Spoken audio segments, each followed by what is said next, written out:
Hey guys, it's Mark here, the Pro Consumer, and 2018 is in full swing. And to kick off 2018, obviously, CES had to roll in Las Vegas, and I wanted to share my experience from my 7th CES of all time and sharing the dopest tech I found at CES 2018. So let's jump into it. So I wanted to kick off with Razer. Obviously, Razer is really well known for their gaming notebooks, and also in 2017, they announced a Razer phone, which is absolutely one of the best Android phones around. It has a 120Hz display, it has amazing hardware, amazing speaker, and it's all kind of built in this bricky, chunky Nextbit Robin form factor because Razer bought Nextbit last year. And at CES 2018, Razer was showing off Project Linda. Now, Project Linda is basically a hybrid between a Razer Blade Stealth and a Razer phone. Basically, they rip out all the hardware, all the CPU hardware inside the Razer Blade Stealth, push the keyboard up, remove the trackpad, and in place put a Razer phone to drive the entire platform.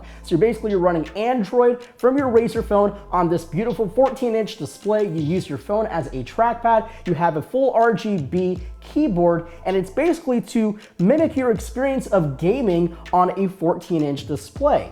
Now, there were a couple non-working bits in terms of the display. It was only 1080p and not Quad HD. They definitely do want to do a one-for-one mimic that. And the display is also currently running at 60 Hz and not 120 Hz as well. If they ever make this into a production device, their engineering goal is to mimic and basically replicate the experience from Razer phone to this Project Linda display. All right, now moving on to Samsung. Basically, there's only one thing at the Samsung booth that really impressed me, and that was the wall. It's not the wall, it's actually a MicroLED modular TV. The one they had showing at CES was a 146-inch 8K panel, and it was all basically comprised of modular OLED panels, or really micro LED panels. There's no bezel. You literally can build an infinitely big display with zero bezel. And the crazy thing is, this thing got up to about 2300 nits or 2200 nits, and it was incredibly bright, incredibly vibrant, and it even has a leg up on your ordinary OLED panel.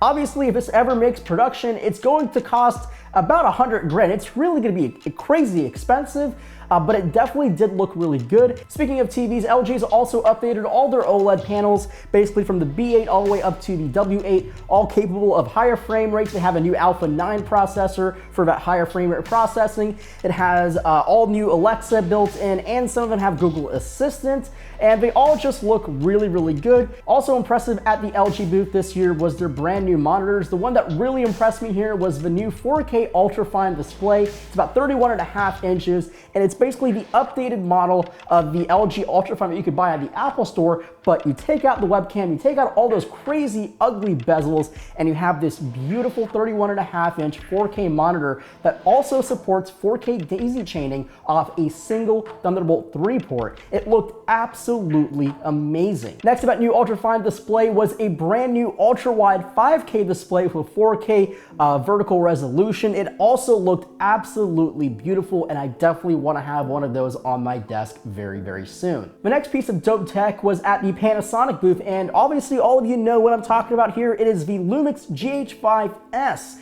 It is their brand new, not new camera replacement GH5, but a new step up from the GH5, and it's a 10.2 megapixel sensor, all designed for low light performance, and also can do 60 frames a second in the DCI 4K format.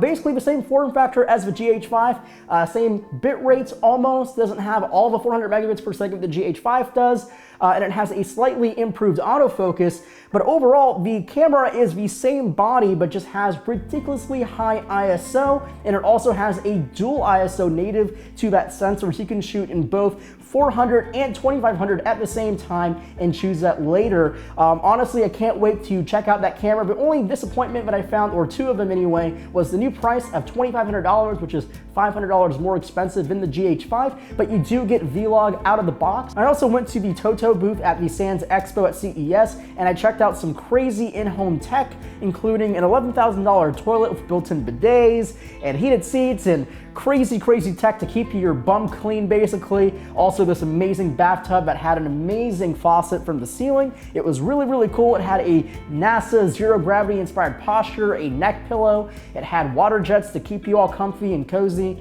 The other things that I also saw at that Toto booth was a touchless faucet. Obviously that's existed for a while, but this one looked really, really cool. It had all your temperature controls basically with a swipe of a hand, and it was all touchless, which was really, really cool and hygienic.